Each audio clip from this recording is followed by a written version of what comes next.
Hey, what's going on, everybody? Sham Lewis here with TSO Media. That's Time, Space, and Opportunity.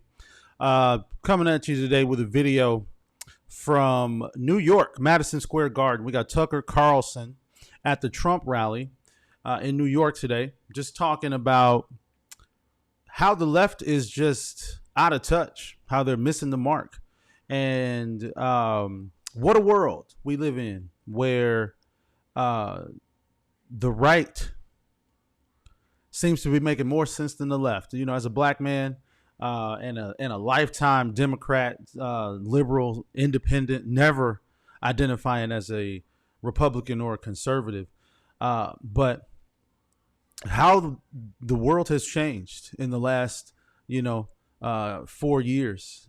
I really feel like we're living in the upside down because Sean Hannity seems to be making more sense to me these days than some of these liberal talking points. Just listening to Tucker Carlson today honestly was somewhat inspiring, and I would have to say that I agree with a lot of his sentiments that he's saying about Donald Trump. The left just seems to not really get it, So anyway, I'm not going to talk too much. I want you to like, share, subscribe to the channel. We're going to grow this channel. We're just trying to get to our first 200 subscribers. How about we start there? I'm at 136. We're trying to get to 200.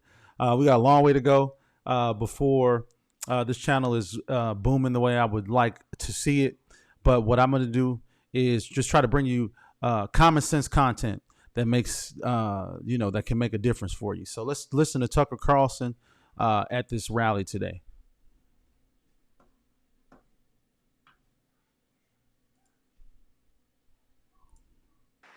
Donald Trump's going to win. He's going to win. I know that that's true. Why is Donald Trump going to win? The people he's about to defeat have no idea. And they're panicked. They have no idea why people like Donald Trump. No idea. And their first theory was, well, Donald Trump is evil, so half the country's evil also. And that's one of the reasons they spent the last 4 years trying to destroy the country, because they're mad at its voters for liking Donald Trump. How much easier would it have been just to pause for 20 minutes and ask yourself honestly in some silent place, why do people like Donald Trump? And if they had been honest enough to ask themselves that question, they would have come up with the two main reasons, and here's what they are. The first reason that people like Donald Trump is because he likes them. That's why.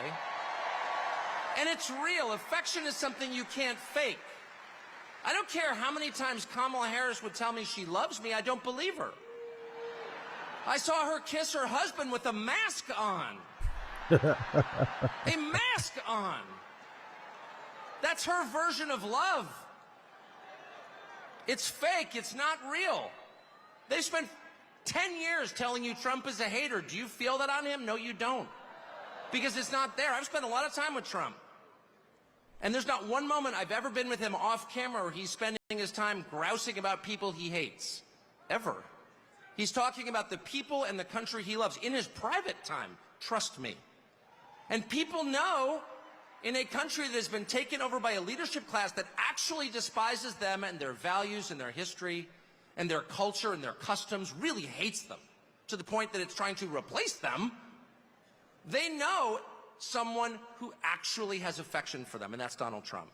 And it's Listen, I have to agree. I bought into the leftist Kool-Aid that Donald Trump was a racist and all of this stuff, but that's not what I see. I did not vote for Donald Trump in 2016 or in 2000 or in 2020. I did not vote for Donald Trump. In 2016, maybe I might have sat out in 2016.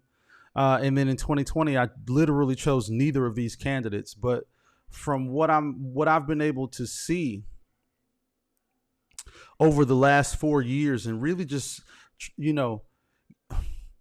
I don't want to say getting to know Donald Trump, but just the Trump derangement syndrome that I see with all of these people talking about he's a hater. Because when you look at Donald Trump's policies over the last 4 years, over his 4-year term, rather, when you look at his policies, the economy was thriving. My business was doing tremendous. Things were just great under Donald Trump presidency. And I didn't vote for him because I was still in that when it was time for his second term. I still didn't vote for him because I was still buying the Kool-Aid. But after seeing the Biden and Harris administration and listening and seeing how they persecuted him with lawfare and all of this stuff, I just had to start looking at him a little bit differently. And it made me look at uh, the Democratic Party differently. And they are, just frankly, the Democratic Party is just crazy. And I would even have considered myself a progressive. I feel like the Democratic Party has gone left of Bernie Sanders, right? Like let's get back to the video. It's requited. It's requited. They know. When he goes to McDonald's and serves fries, like, he's not faking that at all. That's why that worked. Democratic media consultants are like, how is that working? Because it's real. That's why. And the second reason that people love Trump, and I put myself in this category, it's why I'm here today, is because he's liberated us in the deepest and truest sense. And the liberation he has brought to us is the liberation from the obligation to tell lies. Donald Trump has made it possible for the rest of us to tell the truth about the world around us. And that's the single most liberating thing you can do for people. If you want to enslave people, if you want to degrade them, force them to tell lies. And they have. They force us to lie about everything at gunpoint, effectively. They put people in prison for refusing to lie. And not just the obvious lies that men can become women or Vladimir Putin blew up the Nord Stream pipeline. No, honestly, he did. January 6th was an insurrection. They were unarmed, but it was very insurrection-y. Not even the obvious ones, but the big lie. You know what the big lie is? The big lie is that they're impressive. That's what the big lie is. That the people in charge have somehow earned the right to rule over you, and they haven't.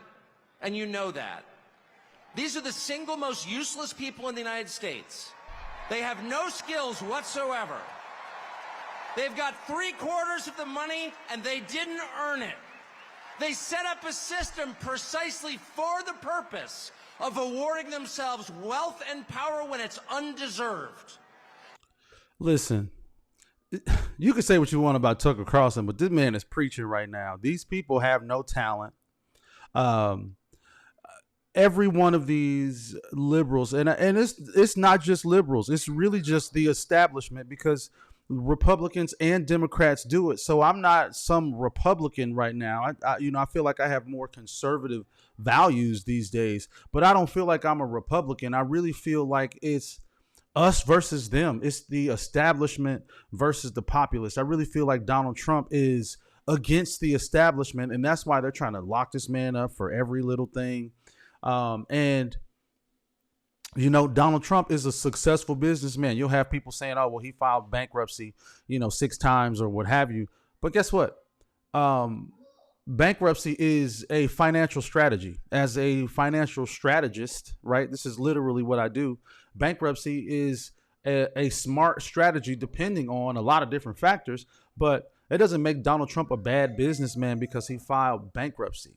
Right. He didn't file personal bankruptcy. He filed bankruptcy on several businesses. And I'm sure he cashed out before he filed bankruptcy. Donald Trump is not a fool.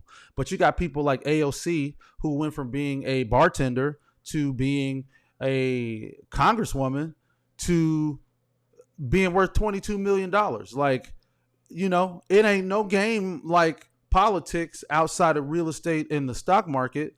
If you want to get rich, get into politics, because these people enrich themselves like crazy. It is not a coincidence that people can follow Nancy Pelosi's stock profile and get rich. No, well, not rich, but I mean, like, you can make money, like, depending on leverage. But I'm getting a sidetrack. The point is that politics is a dirty game, and you can enrich yourself, and that's what most of these politicians are doing. I'll be interested to see what Kamala Harris was worth prior to becoming a DA and a senator and all of this stuff, and now a vice president. I would not be surprised if she's worth hundreds of millions of dollars personally. And I understand her husband had some bread, before, but I do not be shocked if Kamala Harris is worth north of 50 million. If AOC is worth 22, Kamala Harris has to be worth 50 to 75. You look at Liz Cheney and you ask yourself honestly, What skill could she possibly have that allowed her to send hundreds of thousands of people to their deaths? Did she earn that? I don't think she did. No fair system would make Liz Cheney powerful. No fair system would make Larry Fink rich. No fair system would elevate someone like Kamala Harris to a presidential nomination. She's never been accused of doing anything useful. She has precisely no achievements. She's a nominee without getting a single vote. She is a metaphor for the system they created to make themselves rich and powerful, and then they have the gall to lecture you, the people who can actually change a flat tire and repair a power grid, who have useful jobs, who pay your taxes and work 40 hours a week, lecture you that you are somehow immoral. And Donald Trump has empowered the rest of us through mostly just sticking around in the face of their hate and abuse and persecution. He has given the rest of us the right to call BS on the charade. No, you are not better than us. No, you are not smarter than us. No, you do not deserve what you have. You probably stole it. No, you're not going to bully me into silence anymore. And I can promise you at this point, 9 days out, when Robert F. Kennedy Jr. and Elon Musk and Tulsi Gabbard and pretty much every high school senior and college shorty girl in the country has come out finally say, yeah, I am for Donald Trump, actually. When the entire country has realized there is nothing embarrassing about this, what's embarrassing is to take a perfectly great country and destroy it, as they have. I'm not ashamed. You should be. At that moment, it's going to be pretty tough for them 10 days from now to look in the eye to America with a straight face. It's going to be pretty hard to look at us and say, you know what? Kamala Harris, she got 85 million votes because she's just so impressive. As the first Samoan, Malaysian, low IQ, former California prosecutor ever to be elected president, it was just a groundswell of popular support. And anyone who thinks otherwise is just a freak or a criminal. At this stage of the game, after 9 years of listening to their lies and finding every single one of them totally false, no, it's not safe and effective, and no, she's not impressive. It's very hard for me to believe the rest of us are going to say, you know what, Joe Scarborough, you're right. You're right. She won fair and square because she's just so impressive. I don't think so. I don't think so either. I think that Donald Trump is going to win. We have early voting in Nevada. I haven't been out to vote yet, but I'm going to. And I'm voting for Trump. I think that Kamala Harris is a fraud. I think that Barack Obama, while I was extremely inspired in 2008 and 2012 when I cast my vote for him twice, I think that, you know, these people have had the power for most of my life, you know, and I just can't see it anymore. I cannot understand how people are falling for the banana in the tailpipe. You know, you guys are falling for the banana in the tailpipe, and it's time for us to let these people know that they don't have the same sway over us that they used to. Trump 2024, man, we're going to make America great again. Again, like, share, subscribe to the channel. I'll be bringing you more videos just like this one. Y'all have a good night. Peace.